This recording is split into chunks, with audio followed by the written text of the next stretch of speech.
নিজের কথা ভাগবতে সুসিদ্ধান্ত দিয়েছে। এই জন্য যারা নাম যজ্ঞ করেন তারারও ভাগ্য ভালো, কারণ বহু জন্মের স্বীকৃতি না থাকলে এই কলিকালে সে নাম যজ্ঞে আসতে পারে না, কোনো কর্ম করতে পারে না, ভক্তি নিবেদনও করতে পারে না, শ্রবণও করতে পারে না, অর্থদানও করতে পারে না, কোন সেবা এসে লাগে না। নারদ মুনি বলেছিলেন, যারা জন্ম জন্মান্তরে পুণ্য সঞ্চয় করে এই কলিতে এসেছে, একমাত্র তাহারাই এই মহতি কাজে অংশগ্রহণ করিতে পারে, নচেত পারে না। তাই এই এলাকার জীবন ধন্য, কারণ যেখানে হয় নাম সংকীর্তন সেখানে মিলিত হয় সমস্ত দেবগণ। দেখুন, দু চারটা দেবতা না, যত দেবতা আছে যেখানে নাম যজ্ঞ হবে এখানে সমস্ত দেবগণ এসে মিলন ঘটাবে। এই জন্য এখানে অসংখ্য ভক্ত, অসংখ্য দেবতা এই নাম যজ্ঞে আসেন। তাই নাম যজ্ঞে এসে আমাদের আচরণ ভালো রাখতে হয়, কথা বলতে নেই, পান চিবাতে নেই, তাহলে দেবতারা ওটা সহ্য করে না। যারা ওই যে পান খান না, হ্যাঁ, একেবারে পলিথিন ভরে নিয়ে কীর্তনে বসে একেবারে কত সময়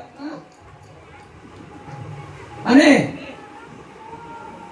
ওটা যারা করেন তারা শ্রবণ করতে পারবেন না, কারণ কোনো কিছু আহার করলে শ্রবণ শক্তি নষ্ট হয়। আর দেবতা যদি পাশে থাকে ওটা তারা সহ্য করে না। আবার যদি কেউ একটু তুতু ফেলে দেন, পানটা যখন মুখে দিলাম রসটা একটু বেশি হয়েছে, একটু কমিয়ে নেই, করেন না? একটু ফাঁকা জায়গা দেখলে শাস্ত্রে বলেছে দেবতারা কোনো না কোনো জায়গায় বসে আছে, আপনি দেখতে পাচ্ছেন না, আপনি দেখছেন ওখানে কেউ কিচ্ছু নেই, কিন্তু ওখানে যদি দেবতা থাকে আর আপনি যদি পানের পিক বা ওই দেবতার উপরে ফেলে দেন তাহলে কি হবে? বলছে অভিশাপ দিয়ে ভস্ম করে দিবে। এই জন্য পান খাবেন বাহিরে খান, বাহিরে খাবেন, খেয়ে তারপরে মুখটা একটু কুলি করে ধুয়ে শ্রবণে বসে। গৌর হরি বল। শুদ্ধ ভাবে নাম শ্রবণ করতে হয়, শুদ্ধ ভাবে নাম গাইতে হয়। গৌর হরি বল। কেউ রাগ করছেন নাকি? এই গুছাই করতে এসে ভাত খাওয়া না করে রাগ করতে পারে না গো। ওটা কিন্তু আমার স্বার্থের জন্য বলিনি, কারণ আমি তাহলে ওটা খাই না, তাই না? তা আমার কমও পড়বে না। 7 টাকা আপনাদের, মানে যারা মানবে তাদের স্বার্থ।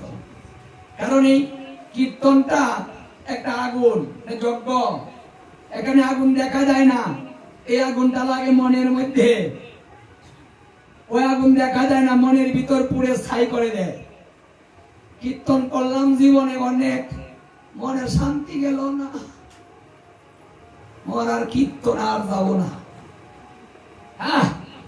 মানে আপনি ভালো করে ভক্তি দিয়ে শ্রবণ করবেন না, জ্বালায় জ্বলবেন, তারপরে বলবেন মরার কীর্তনের দোষ, মরার ভগবানের দোষ।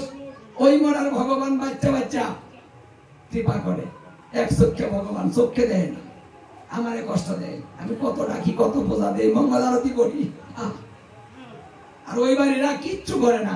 জানো খালি ধনী হয়, টাকা হয়, জমি কিনে প্রতি বছর আমরা খালি বেশি। যত দোষ আমার এই নন্দ ঘোষের, মানে আমরা যত দোষাদোষি করি না ও পাঠালে কষ্ট পাই, আমি দোষ দেই ওর গালে, কিন্তু ও হাসে। কেন হাসে? ও বলছে আমি কি তোকে দুঃখ দিয়েছি? তুই কর্মফল ভোগ করছিস, আমাকে কেন দোষিস? হ্যাঁ,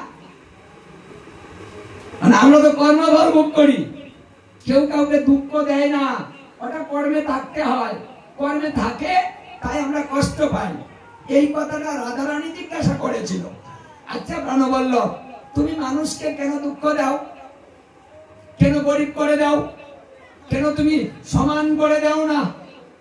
আচ্ছা তুমি কেন বৈষম্য করো, উঁচু নিচু করো? কারণ তুমি তো সর্বের সর্বা, ইচ্ছা করলেই সব পারো, এই ইচ্ছাটা তুমি করতে পারো না? সবাইকে সুখী করে দিতে পারো না? রাধারানীর কথা শুনে কৃষ্ণ হেসে দিলেন, হেসে দিয়ে বলছেন, জগতের সবাই আমাকে দোষে, রাধারানী তুমিও আমাকে দোষ। আমি কি কাউকে দুঃখ দেই, কষ্ট দেই, আমি জ্বালাই? না, করি না। আমি কর্মের ফলদাতা। মানুষ কর্ম করে, আমি তার ফল প্রদান করি। ভালো করলে ভালোটা দেই, খারাপ করলে খারাপটা দেই। ওটা ওদের দোষ, আমার না। ওরা কথা মানে না, অবাধ্য। ওরা বলায় পটু, কাজে কম, নিজে হয় নিজের জম। মানে আমরা কিন্তু তাই হই, বলতে পারি অনেক কিছু কিন্তু করতে পারি না অনেক কিছু, ভুল ধরতে পারি অনেক কিন্তু শুদ্ধ একটাও করতে পারি না। তাহলে আমরা বলাই পটু, চাপাটা খুব ভালো কিন্তু আমাদের কর্মটা ভালো না। এই জন্য রাধারানীকে বললেন, ওরা নিজেরাই নিজের দোষী হয় আর আমাকে শুধু শুধু দোষী। তাই নিজের ভুল নিজে ধরুন, সংশোধন হন, ভগবানের কথা মানুন, ছেড়ে অনাচার করো কৃষ্ণের সংসার।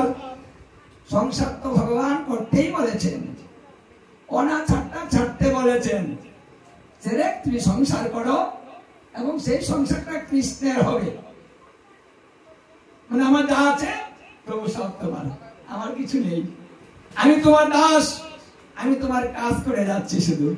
বাহ, তাহলে আপনার গালে দোষ আসবে না, কষ্ট আসবে না, পাপ আসবে না।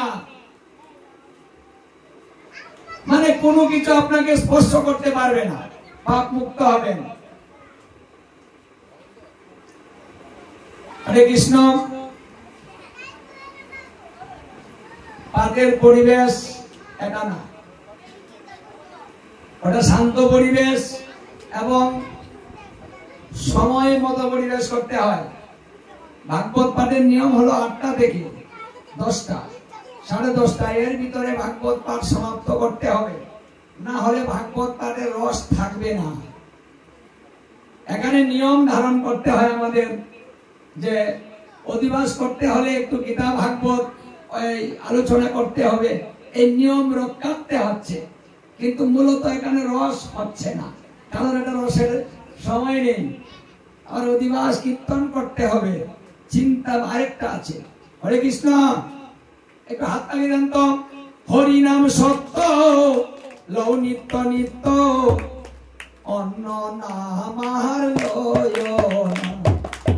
হরি নাম সত্য, লও নিত্য নিত্য, অন্য নাম আর লয় না। হাত নাই, জোরে জোরে তারা তারা দিতে পারেন না? যারা হাত থাকতে হাততালি দেয় না, পরজন্মে 4টা পা নিয়ে জন্ম নেয়, হাত পায় না। যারা তীব্র আছে উলুদড়ি দেন না, পরজন্মে ব্যাং হবেন। হ্যাঁ, ব্যাং ভাইয়া সারাদিন করবে, সারাদিন দিয়ে ফেলবেন। তাই এই হাততালি দাও ভাই। হরি নাম সত্য, নিত্য নিত্য, অন্য নাম আর লয় না। তার কাছে ভাই হরি কথা নাই, তার কাছে তোমরা যেও না। যার কাছে ভাই হরি কথা নাই, তার কাছে তোমরা যেও না। যার মুখ পানে চাইলে ভুলে যাবে হরি, তার মুখ পানে যেও না। তুমি